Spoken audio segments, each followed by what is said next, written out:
Assalamualaikum warahmatullahi wabarakatuh.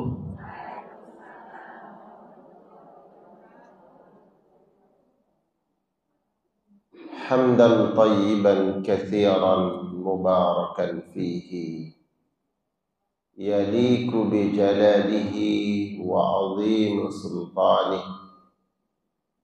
Salatan wa salaman ala sayyidil mursalin sayyidil awwalin wal akhirin sayyidi bani Adam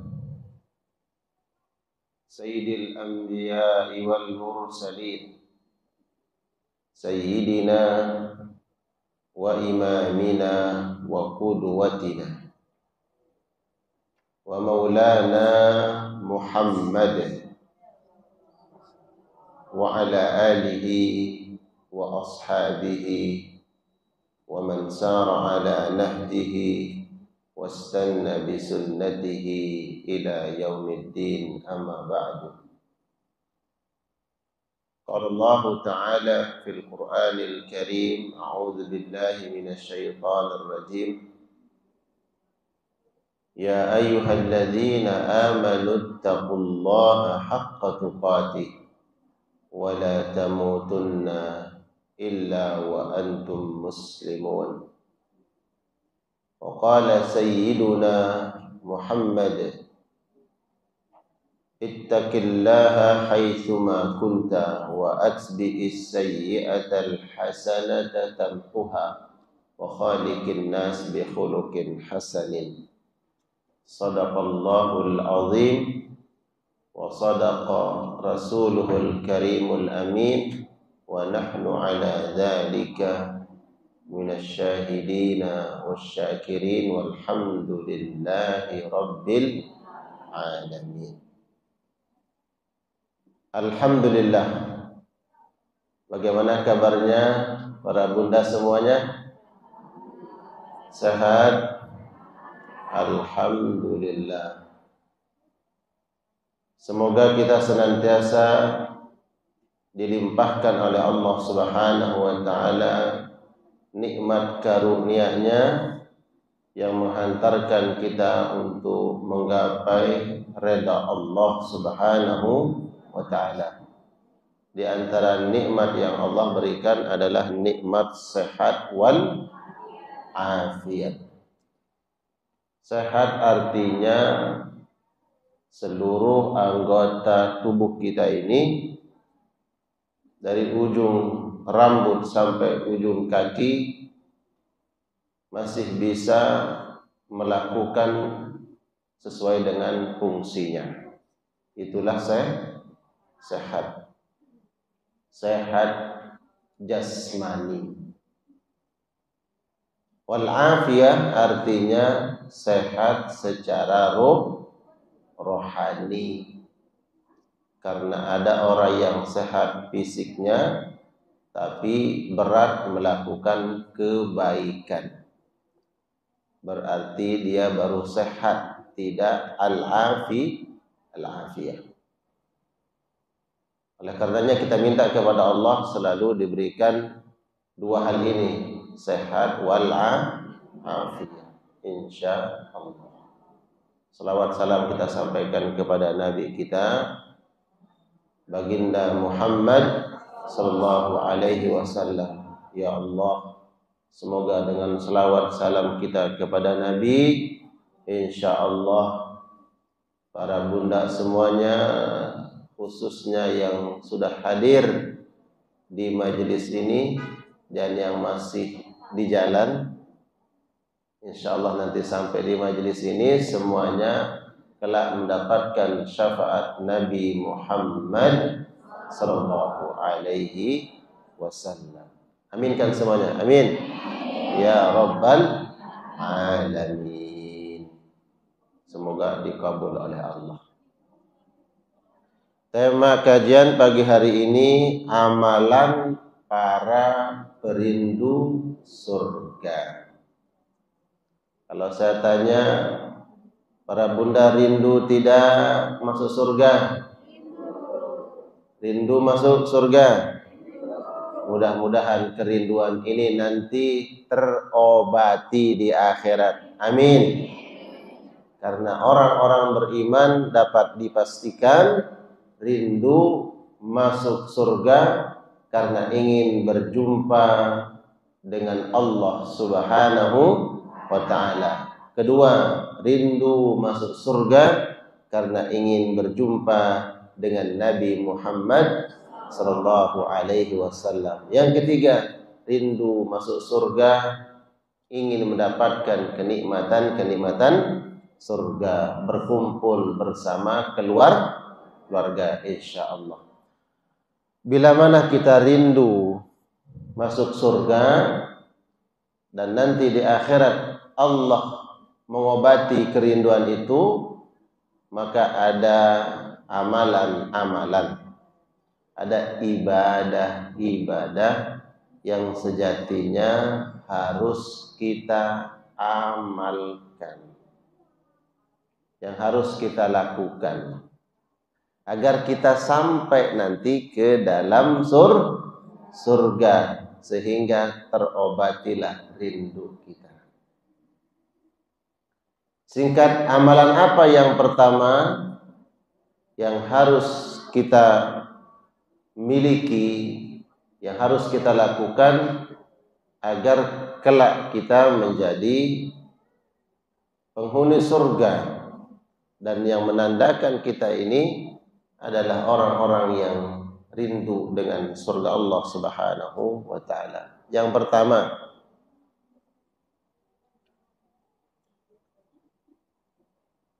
amalan yang pertama adalah al-ihsan.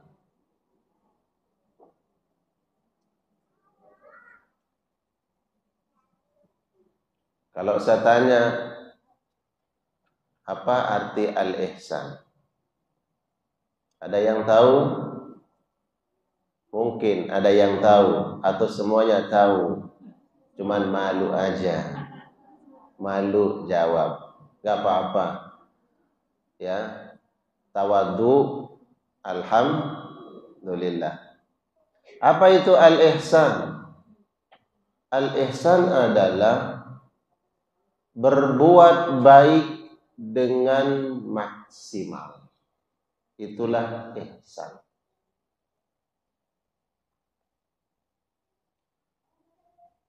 Setiap kita berbuat baik, maka lakukan kebaikan ini secara totalitas. Itulah al-ihsan. Jangan hanya sekedar yang penting melakukan.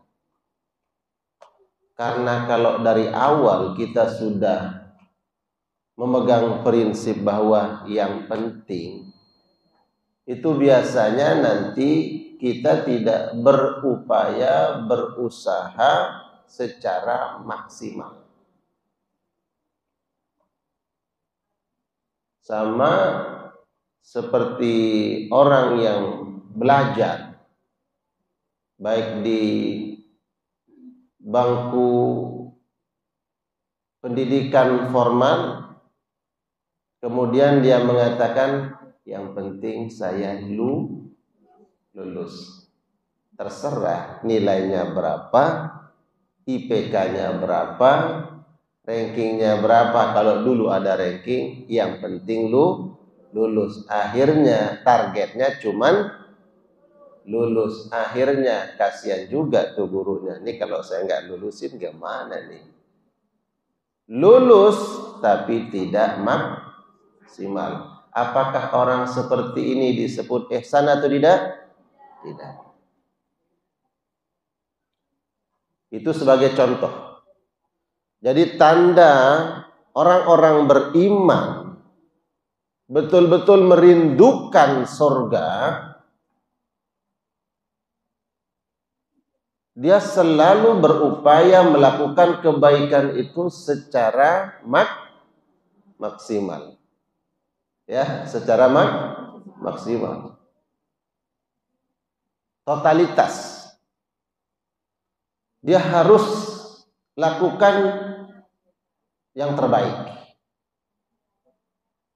Adapun hasilnya itu kembalikan kepada Allah. Yang dia lakukan adalah berupaya untuk melakukan kebaikan itu secara totalitas, sebaik mungkin. Tidak hanya sekedar yang penting lulus. Yang penting dilakukan, bukan itu. Nah, ini pelajaran, ya. Kalau kita sholat bukan hanya yang penting sholat. Kalau kita puasa bukan hanya yang penting puasa, gugur kewajiban, bukan itu. Menuntut ilmu yang penting datang, bukan. Ya, dapat pahala, dapat kebaikan. Tapi orang yang ihsan itu bukan hanya yang penting melakukan. Bagaimana apa yang dia lakukan itu dengan penuh kesungguhan maksimal. Itu yang dia lakukan. Sehingga kalau dia sholat, sholatnya betul-betul dilakukan dengan sebaik-baiknya. Kalau dia puasa, dia lakukan ibadah itu dengan sebaik-baiknya. Kalau menjadi istri, menjadi istri yang sebaik-baiknya. Itu namanya ihsan. Orang yang ihsan inilah yang menandakan bahwa dia betul-betul merindukan surga Allah Subhanahu wa ta'ala. Karena dari apa yang kita lakukan itu nampak apa yang kita inginkan. Buka Al-Quranul Karim. Dalil bahwa orang-orang yang berbuat ihsan Allah akan masukkan ke dalam surga. Karena amalannya inilah amalan perindu surga, maka nanti Allah obati kerinduan itu, Allah masukkan ke dalam surga. Lewat amalan apa? Ihsan. Ihsan itu melakukan kebaikan-kebaikan secara maksimal dengan cara terbaik. Surat Yunus ayat 26. Surat Yunus surat ke-10.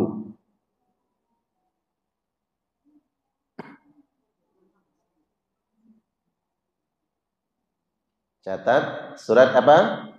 Yunus. Ayat 26. Ada yang sudah ketemu?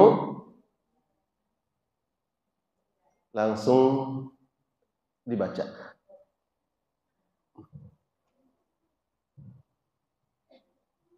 Ya.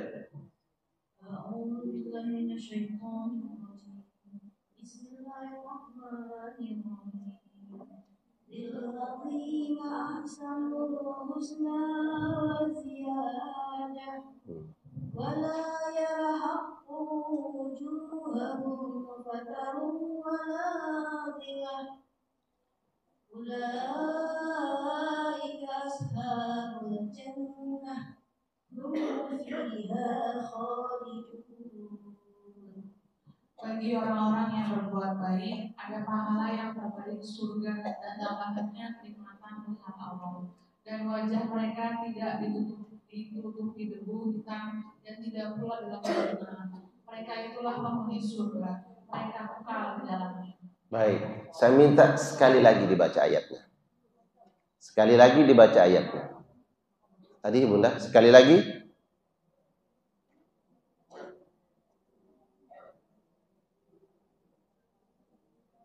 Lilladzi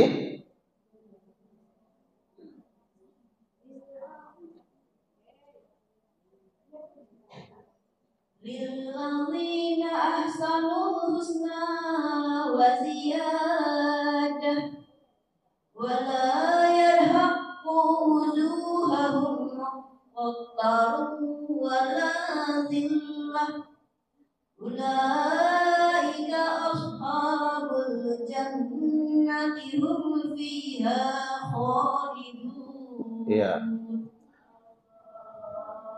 Shadaqallahul azim. Lilladzina ahsanu, bagi orang-orang yang berbuat ihsan. Tadi ingat apa makna ihsan? Melakukan kebaikan-kebaikan dengan maksimal, dengan sebaik-baiknya. Apa janji Allah di dalam ayat ini? Al-husna. Allah berikan balasan bagi mereka surga Allah. Husna adalah surga. Wa ziyadah, tidak cukup Allah berikan hanya masuk surga, Allah berikan nikmat yang paling agung, nikmat yang paling besar di dalam surga. Bukan menikmati buah-buahan yang ada di sana, bukan menikmati minuman-minuman di surga, bukan.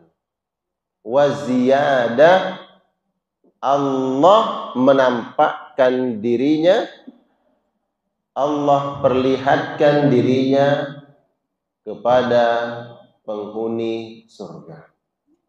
Itu makna ziyadah. Allah masukkan hamba-hamba yang ahsanu, berbuat ihsan, ke dalam surga. Tidak cukup. Enggak sampai di situ kata Allah. Apa yang dijanjikan? Wa ziyadah, Allah akan datang kepada hamba itu dan Allah menampakkan dirinya.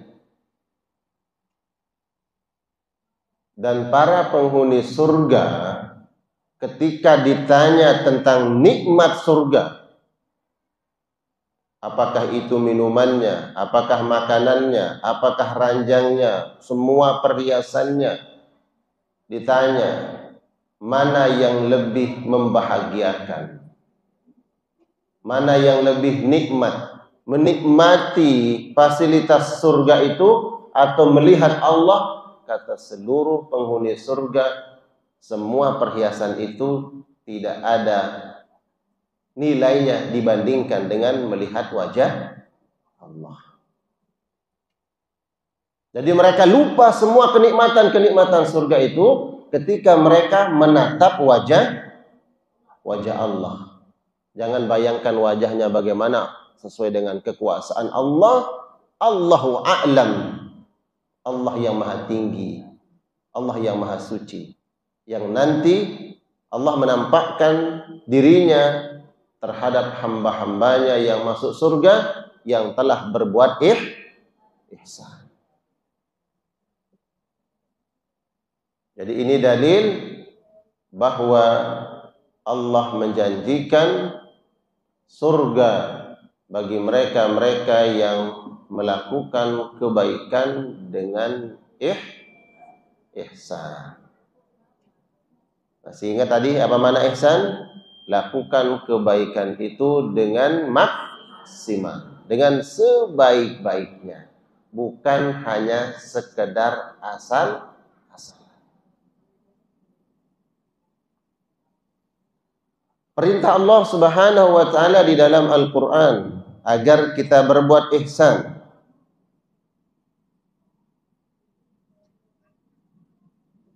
Di dalam surat Al-Ahqaf ayat 15. Catat, tadi dalil tentang ganjaran yang Allah berikan terhadap orang yang berbuat ihsan. Catat lagi, dalil Allah perintahkan kita untuk berbuat ihsan.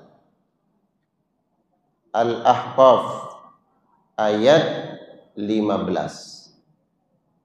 Surat Al-Ahqaf adalah surat yang ke-46.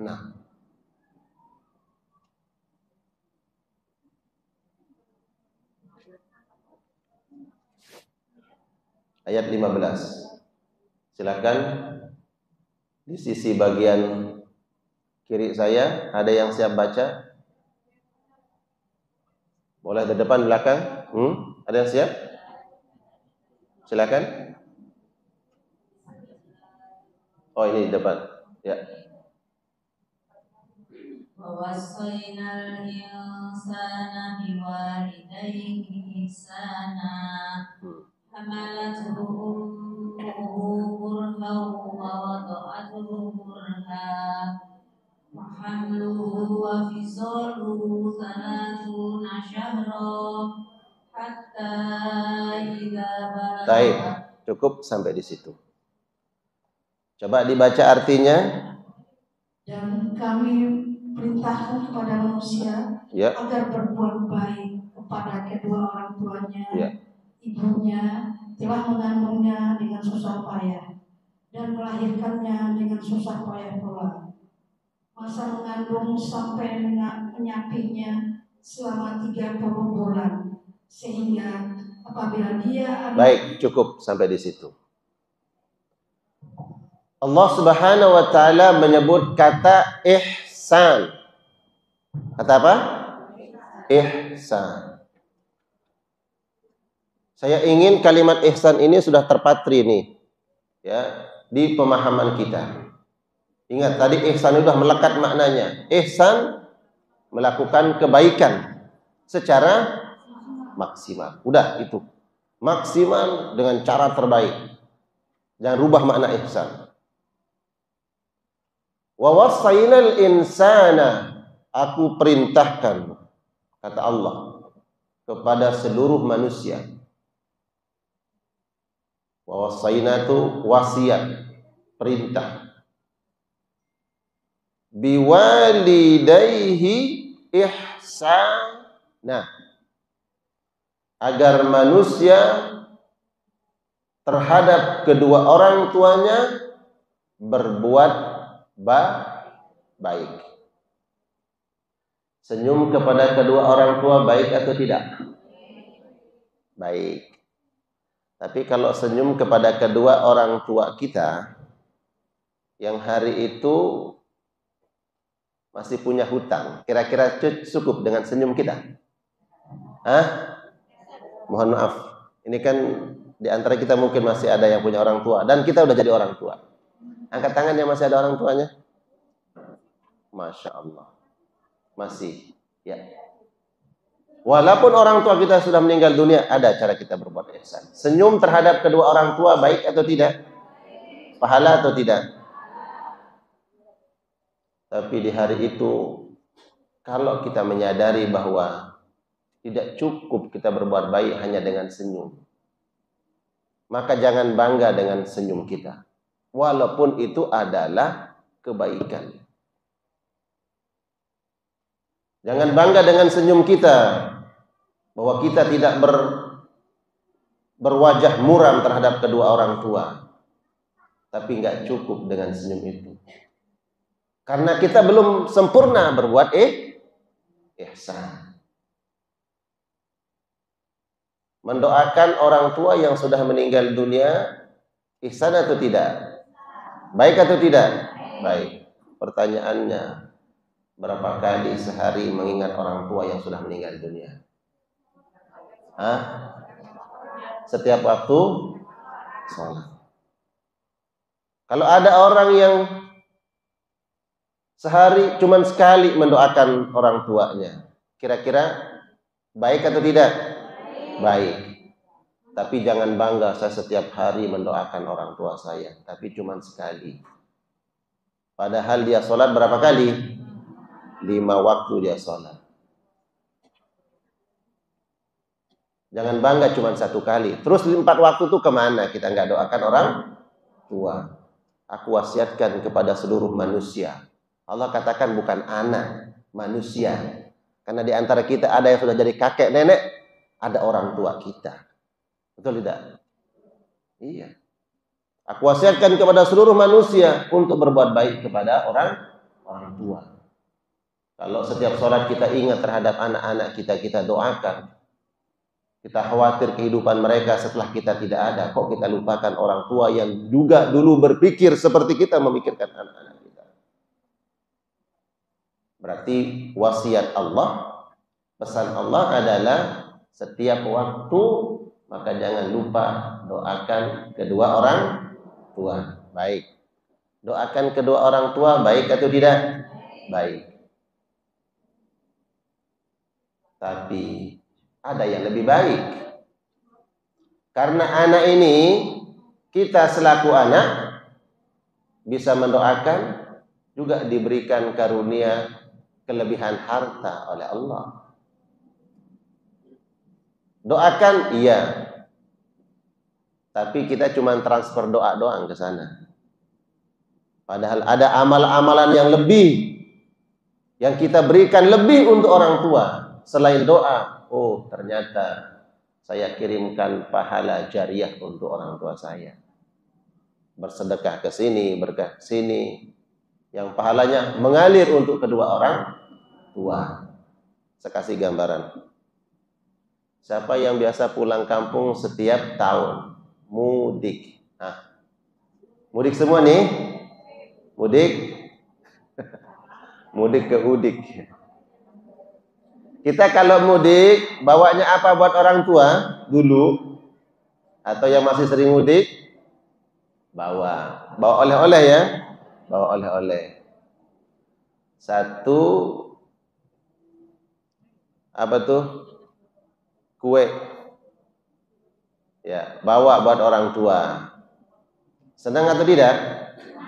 Senang. Bagi orang tua yang dibawakan oleh anaknya senang. Senang. Alhamdulillah anaknya perhatian.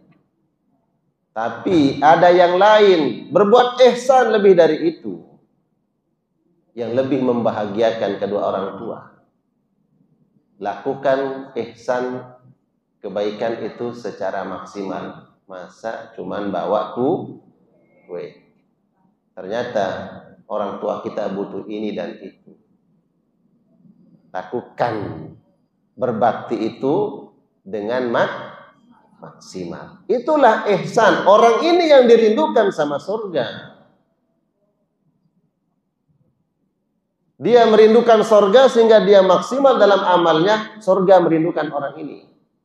Kalau kita sih ingin masuk surga, tapi belum tentu surga merindukan kita kan? Orang-orang yang ihsan ini yang dirindukan oleh surga dan dia merindukan surga.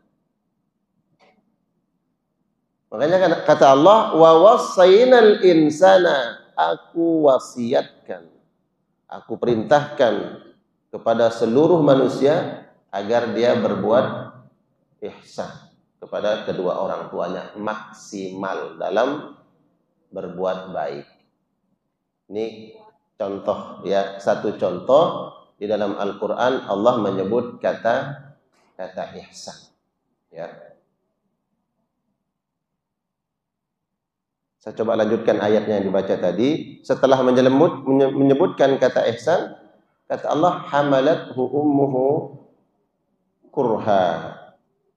Ibunya mengandung dengan susah payah. Wa wada'athu kurha. Begitu juga melahirkannya bertaruh jawa. Wa hamluhu wa fisaluhu 30 syahra. Dikandung dan disapi selama 30 bulan. Ini sebagai tambahan ilmu saja. Dikandung dan disapi, disusui maksudnya, selama 30 bulan. Menyusui dalam Al-Quran perintahnya berapa tahun? 2 tahun. Wal walidatu yurdi'na auladahunna haulaini kamilaini liman arada an yutimma ar-radha'ah. Bagi mereka yang ingin menyusui dengan sempurna 2 tahun. 2 tahun itu berapa bulan? 24. 30 kurang 24 sisanya berapa? Kayak matematika, kayak anak SD nih. Ini biar paham ilmunya ya.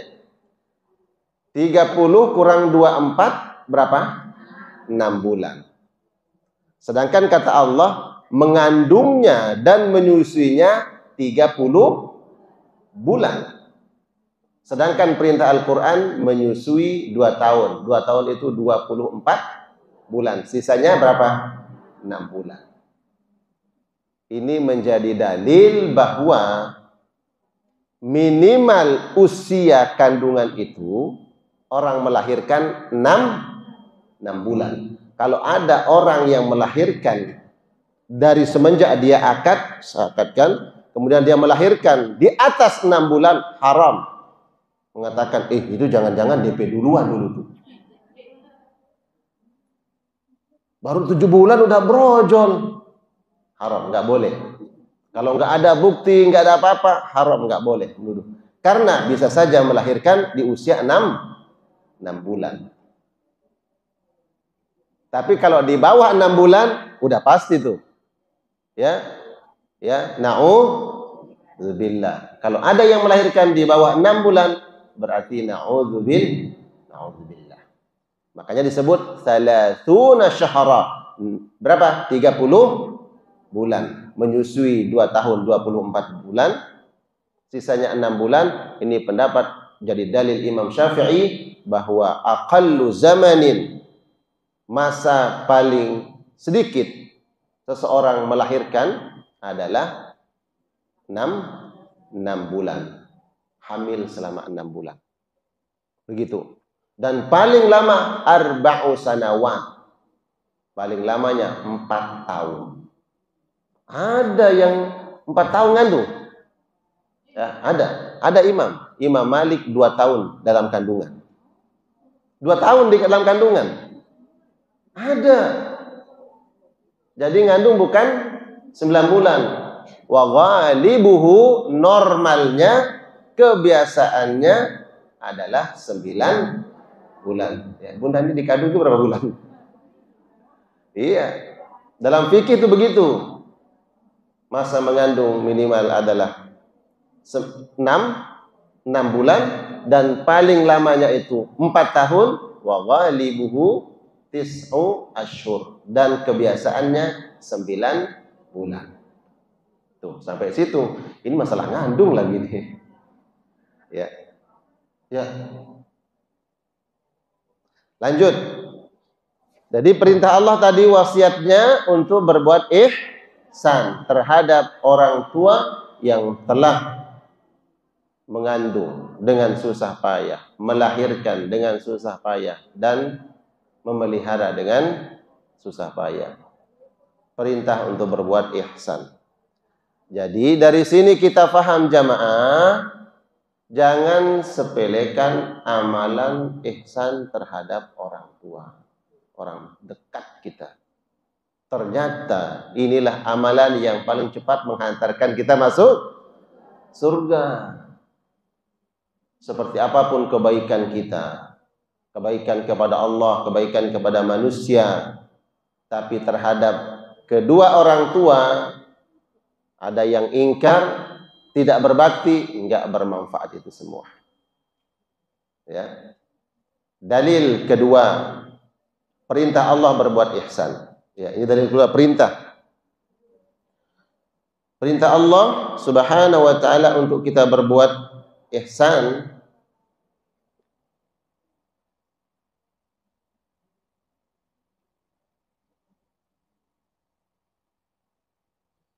Hadis Nabi SAW. Jadi ini dalil. Ya, dalil berbuat ihsan. Hadis Nabi SAW diriwayatkan oleh sahabat Shaddad ibn Aus. Shaddad ibn Aus. Qala, dia berkata, qala Rasulullah SAW. Nabi telah bersabda, Inna Allah katabal ihsana ala kulli syai'. Allah perintahkan engkau berbuat ihsan, berbuat baik atas segala sesuatu. Kalau salat berarti ihsan. Kalau berbuat baik kepada manusia harus ihsan. Bahkan di sini Nabi mengatakan, fa idza qataltum fa ahsinul qitlah. Apabila engkau membunuh sesuatu, maka bunuhlah dengan ihsan. Nah, apa maknanya? Membunuh kok dengan ihsan. Wa idza dzabhtum, dan apabila kalian menyembelih, fa ahsinu, maka kalian berbuat ihsanlah terhadap az-zabihah, sesembelihanmu. Ada dua kata Nabi, apabila engkau membunuh, bunuh dengan baik. Ada enggak kita diperintahkan untuk membunuh binatang? Ada, binatang berbisa. Kalau kita membunuh sesuatu yang diperintahkan oleh syariat, maka jangan niatnya menyiksa. Jangan niatnya menyiksa. Seperti membunuh binatang berbisa. Maka bunuh, kalau membunuh maka segera agar dia mati, bukan niatnya untuk nyiksa. Seperti ular berbisa umpamanya, sengaja kita main-mainin. Ular berbisa sengaja dimain-mainin, disiksa dulu, dipotong dulu ekornya, ya, ditenggelamin dulu, diangkat lagi. Atau binatang yang memang menjijikkan dan itu kita boleh membunuhnya. Apa bunda? Tikus. Ya, kan ada tikus-tikus yang nakal, betul nggak? Kadang berkeliaran di rumah kita, tahu buang kotornya di mana. Ya, kalau ada seperti ini, akhirnya ketangkep dia. Jangan siksa dia. Ya, disiksa, dipotong dulu ekornya, kesakitan dia. Kemudian dicetok kepala, ketok, belum mati, biarin dulu. Rasain kok ya, rasain. Nggak boleh. Kalau membunuhnya segera dengan pukulan, satu kali pukulan agar langsung binasa. Tidak boleh dalam hati kita niat balas dendam. Ya, gara-gara ya ada baju kita digigit tikus atau kemakan tikus, bolong, itu baju udah mahal-mahal, mana tikusnya nih? Tersejebak aja, kalau dia ketangkep aja, tahu rasa dia. Bener ketangkep tuh tikus, dia siksa dulu. Ada yang begitu? Ada nggak? Kadang ada, karena nggak paham kan? Dia siksa dulu, dicelupin ke dalam air tuh, di bak, udah tikusnya diangkatin lagi, hidup tikusnya. Disiksa dulu, nggak boleh. Kata Nabi, wa fa idza qataltum fa ahsinul qitlah. Kalau memang kamu harus membunuh, bunuh dia. Ini amalan, jangan sampai nanti kita terhalang masuk surga gara-gara tidak kan ini bicara surga. Jangan sampai kita terhalang. Karena ada sholat kita udah benar, tidak benar, tapi ada yang Allah nggak redho, kita nggak berbuat ihsan, itu yang menghalangi nanti. Ya udah nggak jadi tuh. Mestinya harus segera masuk surga, ketahan dulu. Kamu dulu tidak mengikuti ihsan. Ya. Boleh tidak membunuh cicak? Boleh tidak? Boleh. Gimana cara membunuhnya? Jangan ditangkap, potong ekornya dulu, potong kakinya, kesakitan dia. Maka membunuh cicak, dan itu diperintahkan oleh syarak, bunuh, dapat pahala. Kalau sekali pukulan kemudian dia dah binasa, mati, maka itulah yang berpahala. Gimana caranya? Terserah. Ada orang yang fobia sama cicak. Ya cuma gini, dia takut. Dia masukkan gini lagi. Ya? Susah nangkepnya.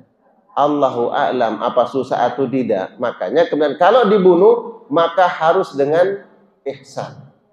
Ihsan itu apa? Jangan merasa saya balas dendam. Makanya kemudian ada yang sering melakukan langsung biar segera mati. Kata Nabi, kalau harus membunuh maka bunuh dengan ihsan. Binatang berbisa bunuh, jangan disiksa. Itu satu. Kemudian kata Nabi, wa idza dzabhtum, kalau kalian menyembelih, fa ahsinu az-zabihah, maka menyembelih dengan ihsan. Bagaimana menyembelih dengan ihsan? Kalau kita di hari besar Idul Adha, orang yang menjaga cara yang syar'i menyembelih dengan ihsan, maka pertama dia harus mencari pisau yang tajam sehingga tidak menyakitkan.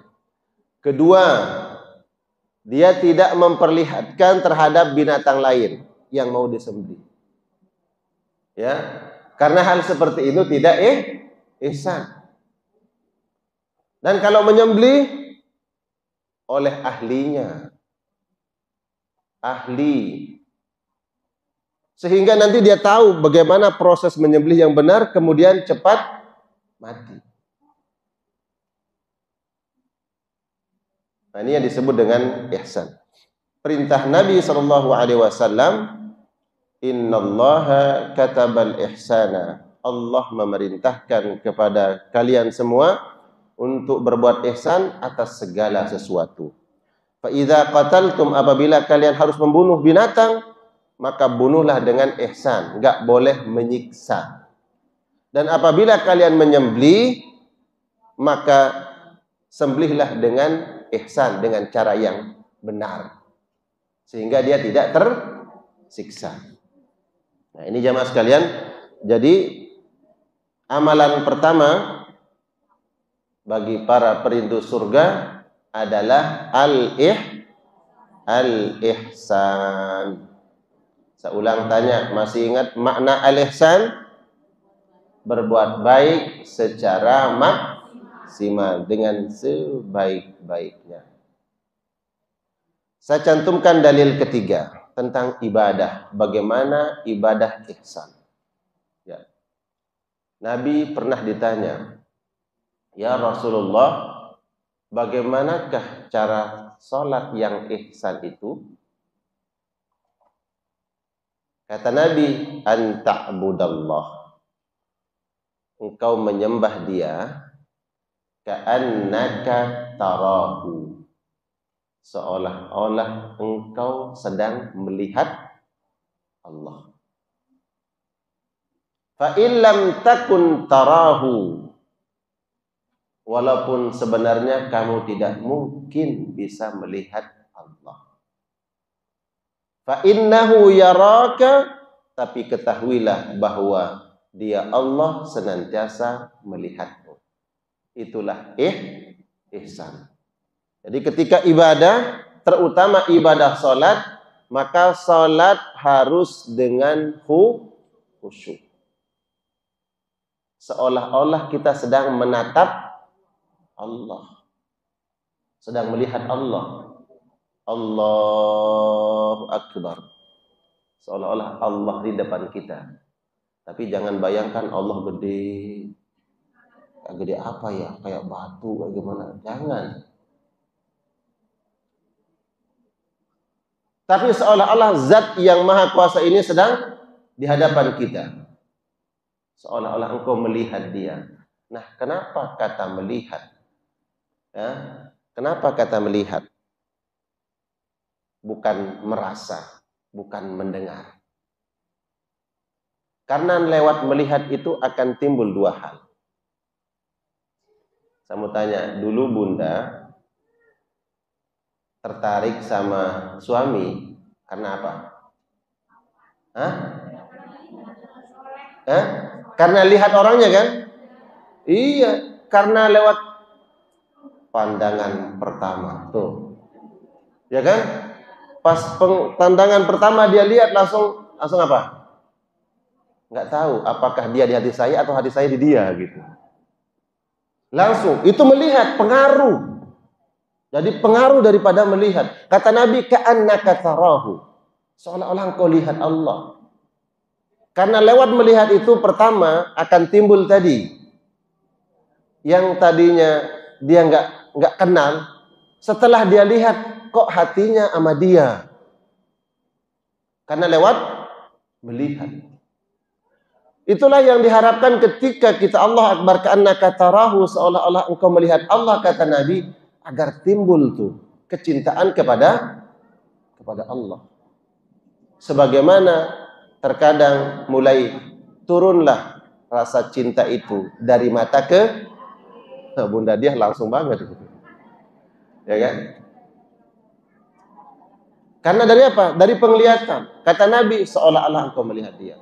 Dan dari penglihatan, seseorang akan mampu menghadirkan rasa ta'zim. Kalau kepada Allah kita bukan takut ingin lari, tapi adalah takut kepada Allah, memuliakan Allah. Sehingga dengan rasa cinta dan mengagungkan Allah, maka hadir ihsan dalam sholat. Tapi kalau sholat Allahu Akbar yang kelihatan itu adalah, tadi tasnya ibu itu berapa ya harganya? Yang terbayang-bayang tuh bukan Allah, tapi makhluk. Ya kan? Akhirnya dia tidak fokus kepada sholatnya, tidak ihsan dalam sholat. Apa yang dia bayangkan itu kemudian. Kalau sholat berjamaah, imamnya sudah takbir, dia masih gini aja. Imamnya sudah sujud, baru astagfirullah, Allahu Akbar. Anda tuh bayangin sesuatu. Anta'budallah, kau sembah Allah ka'annaka tarahu, seolah-olah engkau melihat Allah, melihat. Karena lewat melihat itu hadir tadi kecintaan dan pengagungan kepada Allah Subhanahu wa taala. Fa illam takun tarahu fa innahu yarak. Enggak mungkin kau bisa melihat Allah, tapi Allah senantiasa melihatmu. Itu pertama. Ya. Cinta enggak kepada Nabi? Bunda, rindu enggak kepada Nabi? Ya Allah, gimana kalau kira-kira itu bisa langsung melihat Nabi? Ya Allah, berdoa, amin. Semoga nanti kita bisa melihat wajah Nabi Muhammad SAW di telaganya, ya, di padang mahsyar, di mizan, di sirat. Kita bisa melihat wajah Nabi dan diberikan syafaat. Amin. Kalau hari ini kan dari jauh kita berselawat, betul nggak? Di sini kita berselawat, Nabi tersemayam di mana? Di kota Madinah. Mudah-mudahan jamaah insya Allah dalam waktu dekat yang sudah ataupun yang belum bisa berselawat di depan makam Nabi SAW. Amin. Assalamu alayka ya Nabi Allah. Assalamu alayka ya Habib Allah. Assalamu alayka ya Rasulullah. Di depan makam Nabi sambil berjalan insya Allah. Saya minggu yang lalu baru pulang bawa jamaah umroh. Ada yang baru pertama kali nggak bisa menahan tangisnya, rindu dengan Nabi. Insya Allah November ini saya doakan masuk Aqsa insya Allah dan langsung bawa jamaah umroh. Mudah-mudahan bisa masuk Aqsa November ini insya Allah. Yang mau ikut angkat tangan. Yang mau ikut ke Aqsa angkat tangan. November umroh plus Aqsa. Mau? Iya. Tinggal daftar ya. Ya, baru 15 jamaahnya. Insya Allah, semoga Allah mudahkan kita semua. Amin. Ya, intinya bisa berselawat kepada Nabi, walaupun belum pernah melihat Nabi SAW. Tapi insya Allah rindu kita kepada Nabi sebagai bukti bahwa kita meminta kepada Allah kelak diakui sebagai umat Nabi Muhammad SAW. Cuma 2 saja amalan yang saya akan sampaikan di sini untuk para perindu surga. Setelah yang ihsan, yang kedua. Catat yang kedua.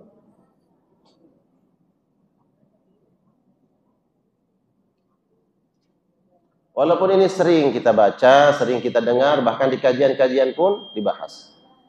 Kedua adalah istiqamah di atas beragama. Istiqamah dalam beragama atau di atas syariat. Ini amalan para perindu surga dan surga merindukan mereka. Dalilnya Dalil dalam Al-Qur'anul Karim surat Fussilat ayat 30.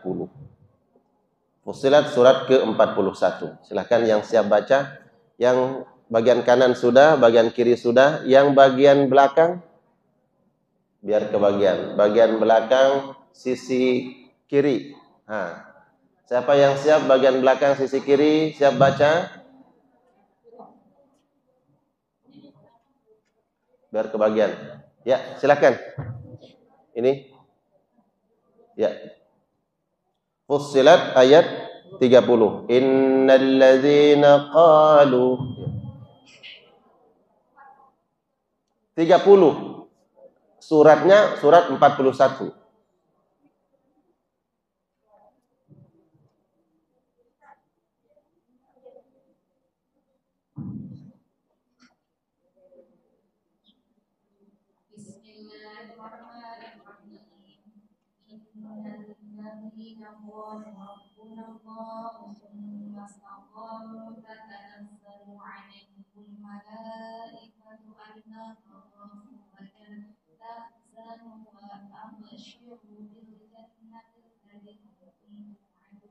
Ya, artinya langsung. Sesungguhnya orang-orang yang berkata Tuhan kami adalah Allah, kemudian tetap dalam pendiriannya, akan turun malaikat-malaikat kepada mereka seraya berkata, janganlah kamu takut dan bersedih hati, serta bergembiralah dengan memperoleh surga yang telah dijanjikan. Baik, syukran, terima kasih. Innal ladzina qalu rabbuna Allah. Mereka yang telah memproklamirkan dirinya dengan mengatakan Allah adalah Rabb kami. Tsumma istaqamu. Kemudian dia istiqamah di atas kebenaran, di atas agama. Tatanazzalu alaihimul malaikah, maka malaikat akan turun kepadanya. Dan malaikat itu berkata, alla takhafu wa la tahzanu. Jangan engkau takut dan jangan engkau sedih. Wa abshiru bil jannah. Nah, ini. Aku datang kepadamu dengan membawa kabar gembira dari Allah bahwa engkau akan masuk surga. Ini masih di dunia, Bu. Masih di dunia, akan pindah alam. Karena dia istiqamah dalam beragama, dalam mengamalkan perintah Allah, melaksanakan sunnah Nabi, maka sebelum dia pindah dari alam dunia yang fana, malaikat sudah datang duluan ngasih tahu, kasih bocoran. Apa kata malaikat? Wa abshiru bil jannah. Aku nih khusus datang kepadamu, diutus oleh Allah, ngasih kabar gembira bahwa nanti di akhirat kamu akan masuk surga.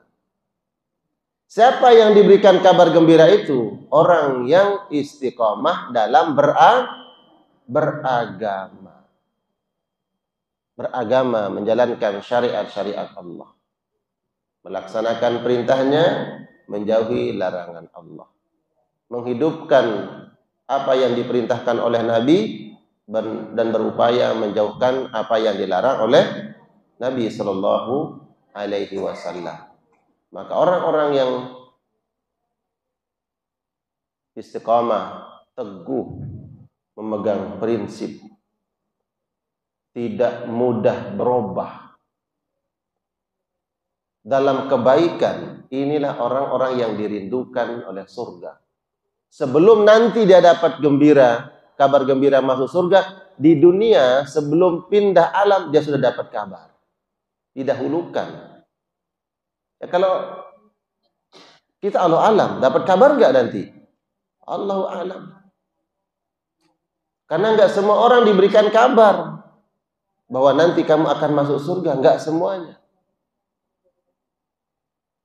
Ada sebagian yang sudah mendapat bocoran, dapat kabar gembira, dikasih tahu duluan, tenang, jangan takut, jangan sedih. Aku datang ke sini membawa pesan dari Allah, nanti kamu akan masuk surga. Siapa? Orang yang istiqomah dalam beragama. Nah, ini harus kita upayakan. Ya, memegang komitmen dalam bersyariat. Ya. Coba perhatikan bagaimana Nabi digambarkan oleh Allah.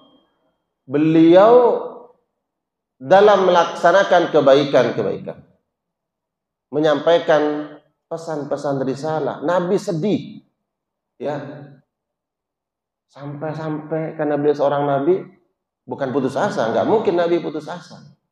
Tapi Al-Quran gambarkan Nabi itu sampai merasa bahwa, ya Allah, dada beliau sesak, saking beratnya ujian yang dialami oleh Nabi Shallallahu Alaihi Wasallam.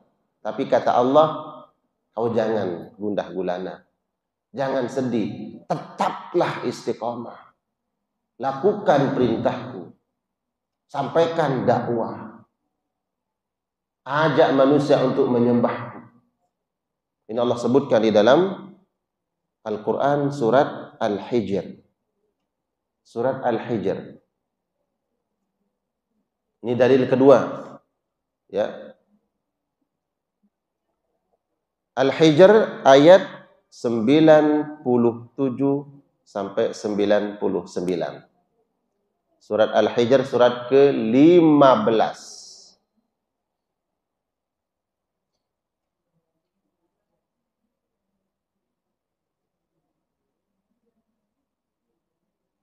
Surat ke-15 ayat 97-99. Silahkan. Ada yang saya baca, mikrofonnya di mana? Ya, silakan langsung.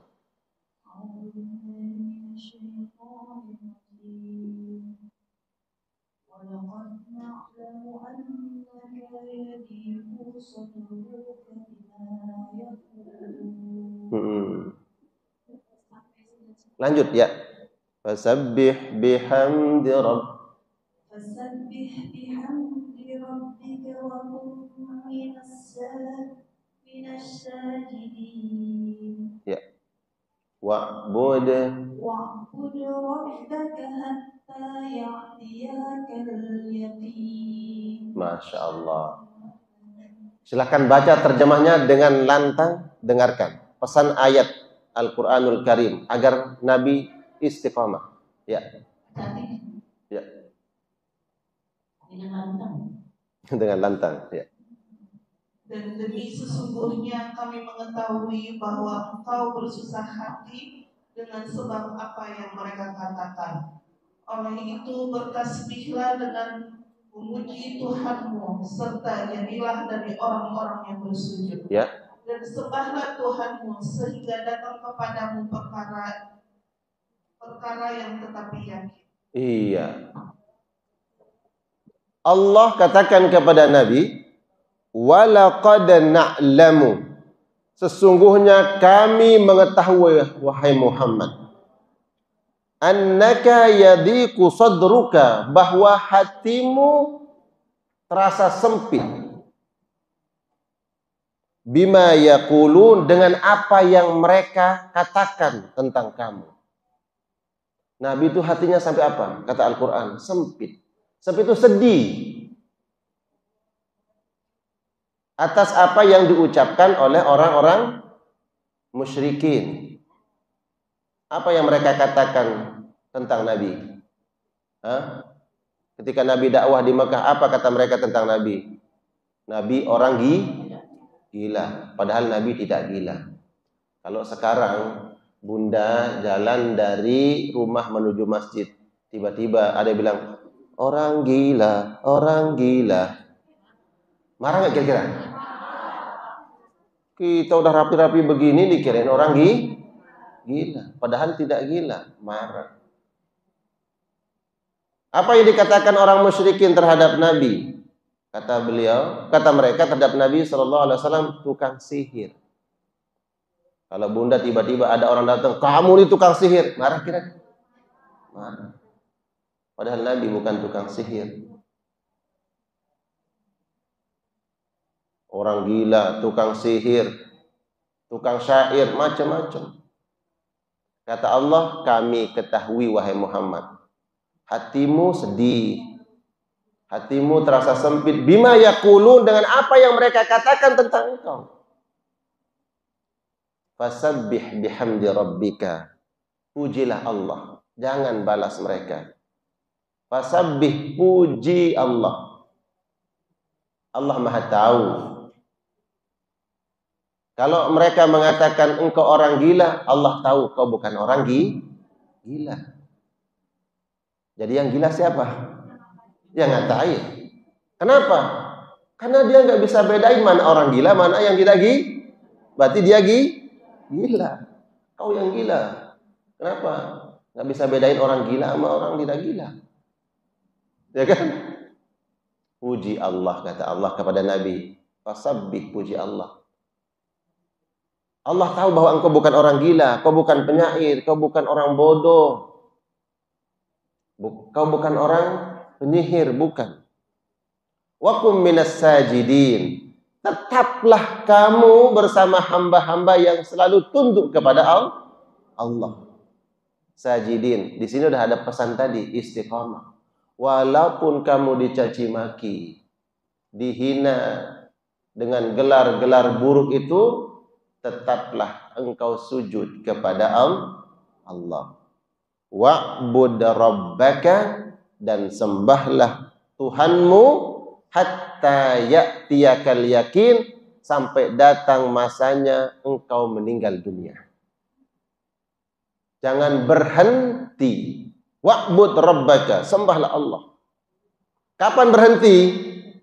Kalau ruh sudah keluar dari jasad. Jangan lelah, jangan putus asa dalam melakukan kebaikan.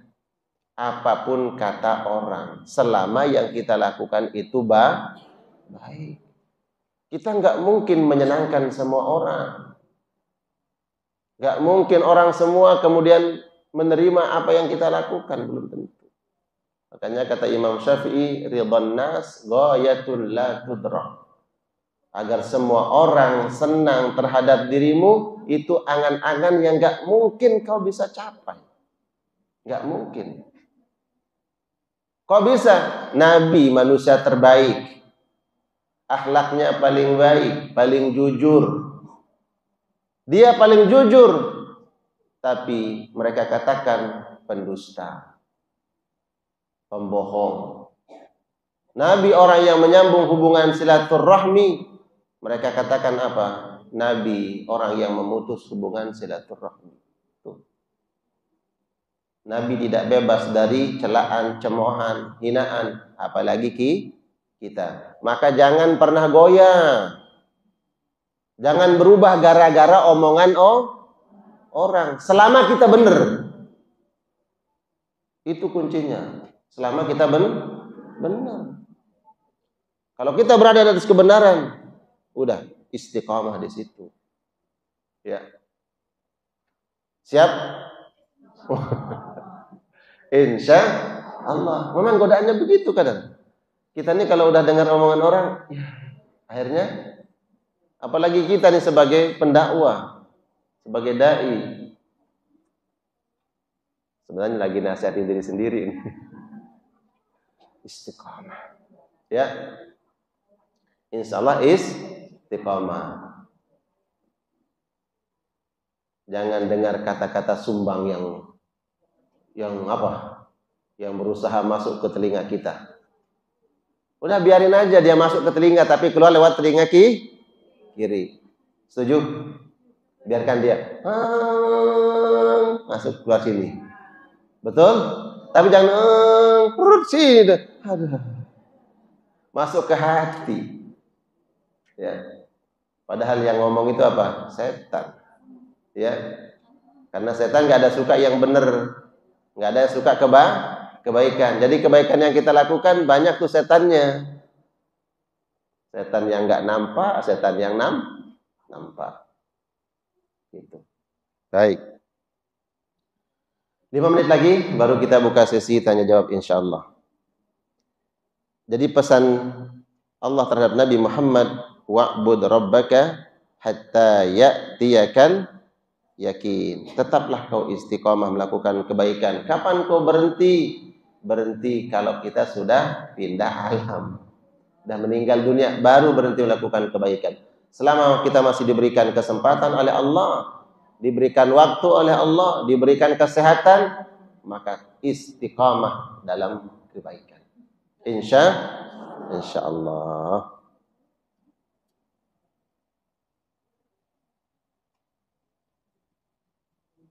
Terakhir, dalil perintah untuk istiqamah adalah ada seorang sahabat datang kepada Nabi. Sahabat ini mengatakan, "Ya Rasulullah, kulli fil islami qawlan la as'alu anhu ahadan gairak." Ya Rasulullah, coba berikan saya nasihat. Satu aja. Saya tidak akan bertanya kepada selain engkau. Cukup saya pegang satu nasihatmu. Kata Nabi, kul. Kalau begitu, kul amantu billah tsumma istaqim. Katakan, kau beriman kepada Allah, kemudian istiqomahlah di atas keimanan. Itu pesan Nabi. Ya. Katakan bahwa engkau beriman kepada Allah, kemudian laksanakan tuntutan-tuntutan dari keimanan. Apakah cukup seseorang mengatakan saya beriman? Enggak cukup.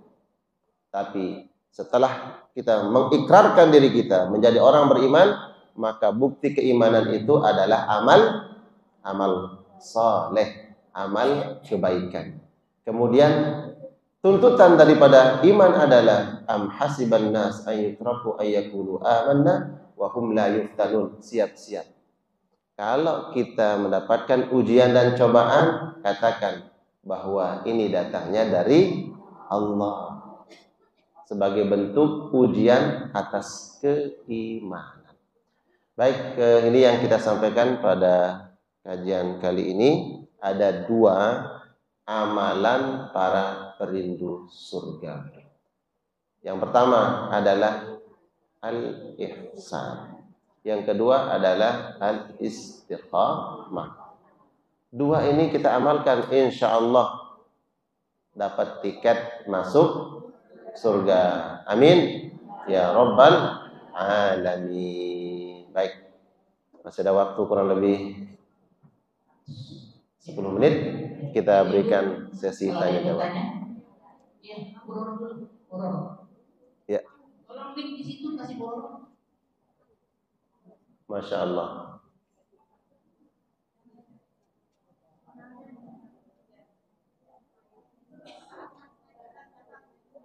Naik ke atas.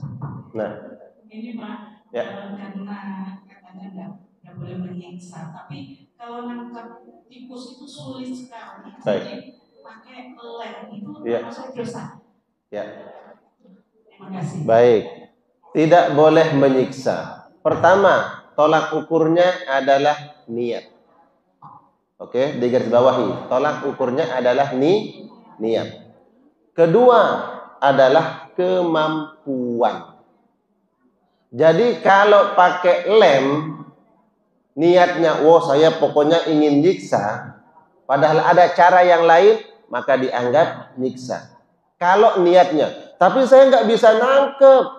Ini pakai ada tuh jebakan tikus, ternyata tikusnya lebih pinter. Dia cuma ambil tik, ya katanya gitu. Dia jebak saya katanya. Akhirnya nggak ketangkep-tangkep. Hanya bunda pakai lem. Apakah dia itu menyiksa? Tidak, karena bunda niatnya bukan menyiksa. Kedua, kemampuan. Kemampuan itu artinya apa? Sebenarnya kita bisa membunuhnya, ya, dengan langsung membunuh, tapi kita cari cara yang lain biar dia lebih kesakitan. Itu yang nggak boleh. Nah, kalau ada orang yang fobia, ini nggak berani dia, ya, akhirnya satu-satunya caranya dia mukul dari jauh, ya kan? Dia pukul dari jauh. Akhirnya lama matinya. Apakah kategori nyiksa? Tidak, ya. Jadi tolak ukurnya adalah niat. Kalau kita tidak niat, berarti tidak dikatakan menyiksa. Kedua adalah kemampuan. Artinya kita nggak bisa mencari cara lain kecuali dengan cara itu. Maka cara yang kita lakukan tidak dikategorikan Ini apa tidak dikategorikan menyiksa. Gitu ya. Assalamualaikum Ustaz. Ya. Masih kelanjutannya sama saja mungkin Ustaz, tapi Ya. yang ditanyakan adalah bagaimana kalau kita memberikan racun? Racun. Itu termasuk Ya. bisa apa tidak? Ya. Baik, racun dengan menangkap pakai alat seperti jebakan ataupun pakai lem. Mana kira-kira yang lebih mudah dan tidak menyiksa binatang tadi? Maka dua hal tadi. Maka pakailah yang lebih tidak menyakiti daripada binatang tersebut. Kalau pakai racun, dia tersiksa. Satu. Kedua, juga menyiksa manusia. Iya, nanti kalau dia matinya depan rumah diselokan ketahuan. Tapi kalau dia loteng, ya kan? Udah naiknya sulit, nyarinya juga setengah mati, ya kan? Susah, la darara wa la dirar. Ya, maka carilah yang lebih mudah. Tapi Bunda, kalau udah saya pasangkan lem, pasangkan jebakan berulang kali, nggak dapat, kayaknya pilihannya adalah racun. Ya, racun taruh di kopi. Ya, cyanida. Ya. Maka apakah kategori nyiksa atau tidak? Insya Allah tidak dikategorikan menyiksa. Karena sudah berupaya tadi, pakai lem, pakai jebakan biar nanti mudah untuk bunuhnya, kemudian hanya pakai racun. Udah, insya Allah tidak dihitung menyiksa binatang. Pertama juga bukan niatnya untuk menyiksa. Begitu ya. Ini jadi pembahasan pertikusan. Ya, pertikusan. Ya. Kalau semut itu katanya kan nggak boleh ya. membunuhnya. Ya. Bagaimana kalau semut itu banyak, terpaksa membunuh gimana? Terpaksa membunuh. Iya. Ya. Memang ada larangan ya, ada larangan kita membunuh semut. Ya. Namun bila keadaan dan situasi tanda kutip memaksa, kita harus melakukan tindakan itu, berupaya memang tidak membunuhnya, dihalau dengan penuh kasih sayang. Walaupun memang ini ada kekhususan memang pada binatang ini dalam syariat, ya. Tapi kalau kemudian tidak memungkinkan kecuali dengan itu, maka silakan, tapi dengan kita meminta ampun kepada Allah Subhanahu wa taala. Dengan pertama, tidak berniat untuk menyakiti. Kedua, memang kita sulit untuk menghalaunya, ya, membuangnya atau mengusirnya. Maka lakukan, tapi dengan kita minta ampun kepada Allah. Ya Allah tahu kok. Ya Allah, bukan niat untuk membunuhnya, tapi bagaimana caranya? Ya, makanya ada kaidah yang kemudian ad-daruratu tubihul mahdzurat. Sesuatu keadaan yang memaksa kemudian memperbolehkan sesuatu yang tadinya tidak boleh. Tapi dengan tadi kita minta ampun, beristighfar kepada Allah Subhanahu wa taala. Yang lebih utama adalah memang diusir, dihalau, dibersihkan tanpa harus membunuh. Tapi kalau ada yang terbunuh, ya, itu di luar kuasa kita, di luar kehendak, dan kita tidak niat untuk membunuhnya. Gitu ya Bunda ya. Allahu a'lam bissawab. Ada yang bertanya? Iya, silakan Bunda. Ustaz, saya tanya terkait tadi itu kita ada ihsan. Ihsan. Iya, ihsan. Kalau misalnya orang memanfaatkan kebaikan kita, ya, itu bisa merugikan baik nama baik dengan harta. Apakah kita tetap harus membalasnya atau kita tetap berbuat baik, atau bagaimana sikapnya yang lebih baik? Iya. Perintah untuk kita ya, bukan orang lain dulu ya. Perintah untuk kita adalah kita berbuat ihsan. Berbuat ihsan itu tadi saya sebutkan adalah melakukan kebaikan dengan maksimal, dengan sebaik-baiknya. Bahkan Al-Quran menggambarkan ihsan itu kalau ada orang yang berbuat buruk kepadamu, kau berikan kebaikan, bahkan maksimal aja dalam kebaikan untuk dia.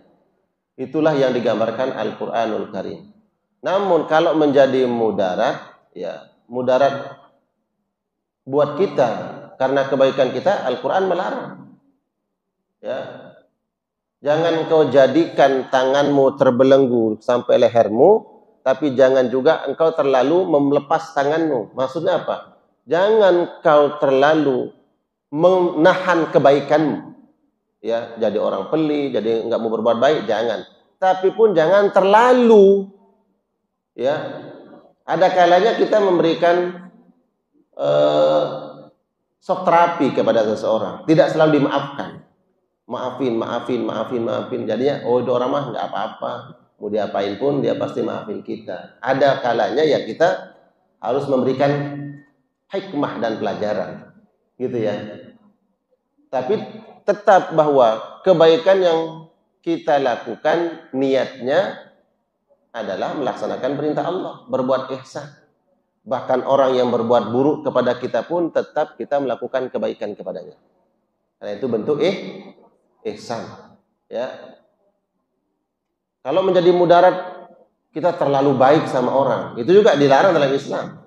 Ya, jangan terlalu, karena bisa menjadi mudarat. Ada orang yang terlalu royal, jangan kau terlalu pelit, tapi jangan juga kau terlalu melepas tanganmu. Ya, khawatir nanti justru itu menjadi mudarat buat kita. Ya, begitu ya Bunda ya. Ya, jadi memang kita harus mengukur dan memahami setiap tindakan kita. Namun Islam mengajarkan apabila ada orang berbuat buruk, jangan balas keburukannya. Kalau bisa ya kau maafkan. Lebih dari itu berbuat baik kepada dia. Maka ganjarannya itu tadi. Allah berikan balasan surga terbaik. Allah alam bissawab. Tapi kita cukupkan. Semoga kajian kita bermanfaat. Insya Allah. Jam 11. Masya Allah. Bunda datang jam berapa tadi? Masya Allah. Jam 9 ya. Jam 9. 8.30. Setengah 9. Masya Allah. Semoga setiap langkah kita dan waktu kita berikan untuk Allah diberikan balasan terbaik. Amin. Ya Rabbal Alamin. Baik. Kurang lebihnya mohon dimaafkan. Wassalamualaikum warahmatullahi wabarakatuh.